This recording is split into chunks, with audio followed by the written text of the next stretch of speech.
Bonjour, je m'appelle Dominique Noreau, je suis membre bénévole de la Patrouille canadienne de ski de la zone de Baie-Comeau.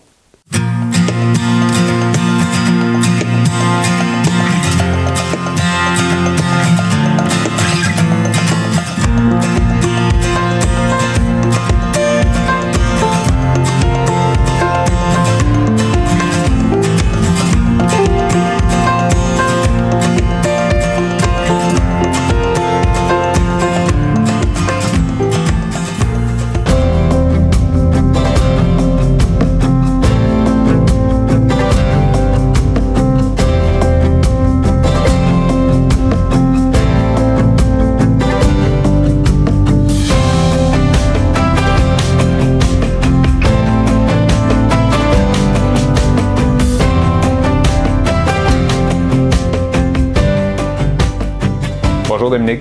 Bonjour Olivier. Alors, ça fait 28 ans que vous êtes à la Patrouille canadienne de ski du côté de Baie-Comeau. Qu'est-ce que c'est la Patrouille canadienne de ski? En fait, la Patrouille canadienne de ski, c'est un organisme bénévole à grandeur du Canada qui est réparti sur 10 divisions. Les divisions, c'est les provinces, en fait. Nous, ici, on fait partie de la province de Québec, donc la division du Québec, qui a 14 zones. Les zones sont réparties par région, puis on dessert 37 centres de ski au Québec. À l'heure actuelle, vous êtes patrouilleuse rémunérée la semaine, mais vous êtes aussi membre du conseil d'administration de la zone de Baie-Comeau. Qu'est-ce que ça représente, votre implication bénévole? Mon implication bénévole, en fait, c'est de soutenir puis de regrouper les gens, de faire une belle amalgame de tout le monde dans notre conseil d'administration, puis d'amener tout le monde à avoir du plaisir à travers notre bénévolat. Moi, je me souviens, quand j'étais un jeune skieur, pour moi, les patrouilleurs, c'était ceux-là qui m'empêchaient de m'amuser, d'aller dans des pistes de ski fermées. C'était les gens qui m'empêchaient aussi de sauter en ski du haut de la terrasse pour tomber dans la neige. Comment est-ce qu'en tant que patrouilleur, dans notre quotidien, on gère les gens dans une montagne? Qu'est-ce qu'on a comme impact sur leur façon de se comporter? Depuis les années 80, je vous dirais que la Patrouille canadienne de ski a pris vraiment un autre virage, plus en prévention, en fait. Alors, on n'empêche pas les gens de s'amuser, on n'est pas des polices sur les pentes, mais par contre, on fait de la prévention. Si on voit quelqu'un qui fait une chose qui est dangereuse pour elle, qui fait partie du code de conduite des montagnes, au lieu de faire un avertissement, on intervient à faire réaliser la personne, dire regarde, le geste que tu viens de poser peut avoir une incidence sur toi et sur les autres. Fait qu'on amène les gens plus à réfléchir, puis à pas recommencer en fait leurs infractions qu'on dit. Là. Oui, clairement. Puis lorsque la prévention suffit pas, j'imagine qu'il faut donner des soins. Quel genre de soins on peut remettre ici?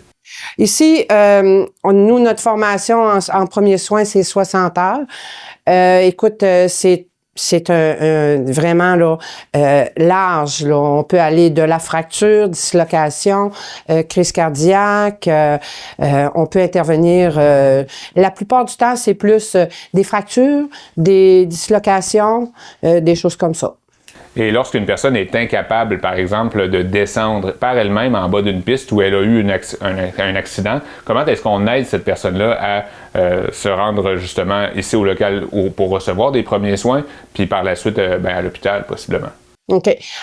Nous, chaque patrouilleur est formé sur piste pour descendre les traîneaux, les différents traîneaux qu'on a en montagne. Puis, on les descend avec un traîneau. Chaque patrouilleur a reçu sa formation en début de saison. Puis, on a aussi la motoneige. On a un traîneau qui s'adapte à la motoneige quand un patrouilleur est tout seul. J'ai commencé à 14-15 ans, mais j'ai toujours fait du ski avant. J'ai décidé de me plier comme ça parce que j'étais en relation d'aide, fait que j'ai toujours aimé aider le monde. Puis j'étais tout le temps rendue au Monti-Basse pareil, puis j'aime beaucoup l'aventure, les challenges, l'adrénaline, l'imprévu.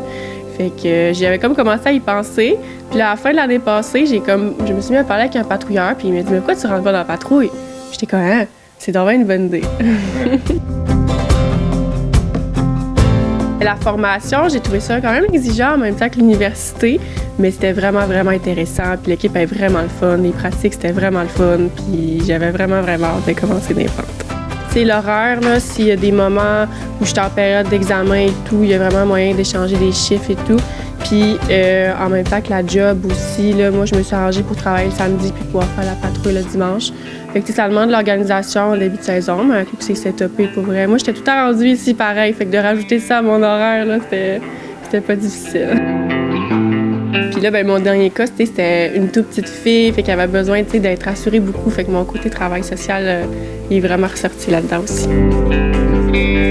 Quand on fait de la patrouille, ben on va être plus qu'une personne qui va se retrouver sur la montagne. Comment on communique ensemble? Comment on s'assure que l'ensemble de la montagne est couverte? Bien, l'ensemble de la montagne est couverte surtout par radio aussi, nécessairement. Là, chaque patrouilleur a un radio. Puis chaque patrouilleur a le devoir je vous dirais que de faire chacune des pentes. Surtout les pentes écoles. Souvent, les gens sont portés plus à tomber, des choses comme ça. Mais on couvre toute la montagne quand on est plusieurs patrouilleurs. Puis même moi, quand je suis toute seule la semaine, je fais ma tournée de toutes les pistes au complet. Puis je rentre un peu me réchauffer. Après ça, je recommence. Puis il y a beaucoup de gens ici là, des habitués qu'on dirait là, qui me connaissent. Puis souvent ils viennent me porter de l'aide ou ils viennent m'aider là. Ou ils m'avertissent en fait.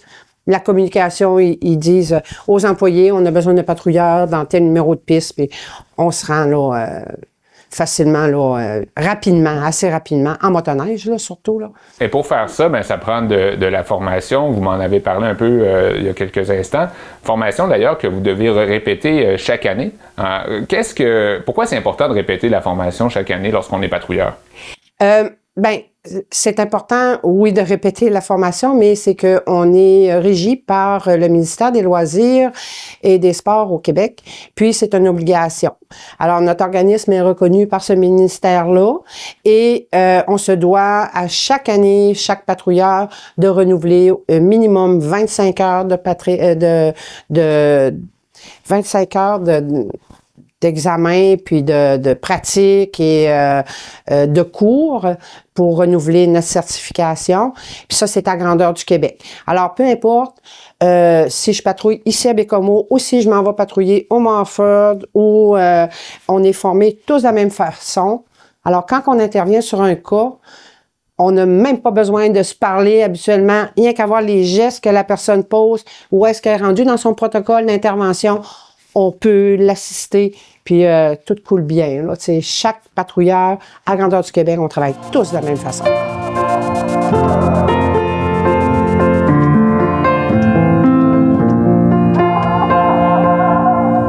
Bon, on donne de son temps lorsqu'on est patrouilleur, mais on reçoit également, vous, ce que vous en recevez, c'est un réseau de contacts, des amis à la grandeur de la province. Comment est-ce que ça se manifeste justement ces bénéfices-là d'être patrouilleur, si ce n'est que le billet qui est gratuit, bien sûr, pour skier, là?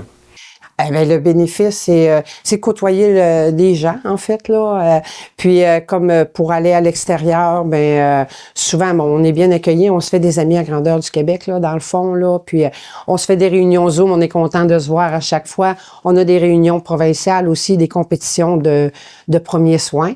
Ça, on est toujours content de se voir aussi, là. Fait que c'est comme une récompense pour nous autres de côtoyer tous ces gens-là qui sont toujours de bonne humeur parce que, en fait, la patrouille, autant on côtoie des gens contents de venir faire du ski que nous autres aussi, on est contents aussi de skier avec eux. Et oui, clairement. Puis vous étiez contente d'apprendre à faire du ski. Si on fait un retour ensemble dans le temps, fait 15-16 ans, vous aviez 15-16 ans quand vous avez commencé à faire ce sport-là, le ski. Qu'est-ce qui vous a motivé justement à vous lancer sur les pistes? J'ai toujours aimé le sport, puis en fait, le ski, ça m'a toujours interpellée. Puis à 14-15 ans, on était un peu aventurière, qu'on peut dire. Fait que je me suis lancée là-dedans, puis j'ai évolué, puis à un moment donné, j'ai demandé à des informations à des patrouilleurs, comment qu'on fait pour rentrer dans la patrouille canadienne de ski, puis je l'ai fait. J'ai fait mes cours, j'ai persévéré. Oui, bien justement, je voulais vous en parler de la persévérance parce que c'est pas si simple que ça de faire du ski. On met nos deux pieds sur des skis, mais on descend pas le même jour une piste d'un diamant noir, mettons une piste difficile. Comment est-ce que vous avez réussi à vous accrocher au sport? Bien, j'ai suivi des cours par l'école de ski qui se donne ici. L'école de ski des professionnels, des gens bénévoles, eux autres aussi.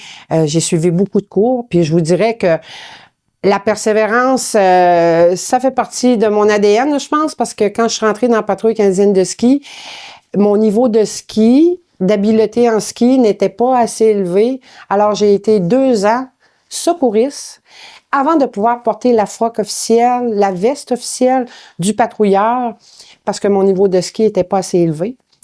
Puis, à un moment donné, à force d'évoluer puis de prendre des cours, au bout de 2 ans, j'ai réussi mon test de ski qui était obligatoire à réussir pour être bénévole.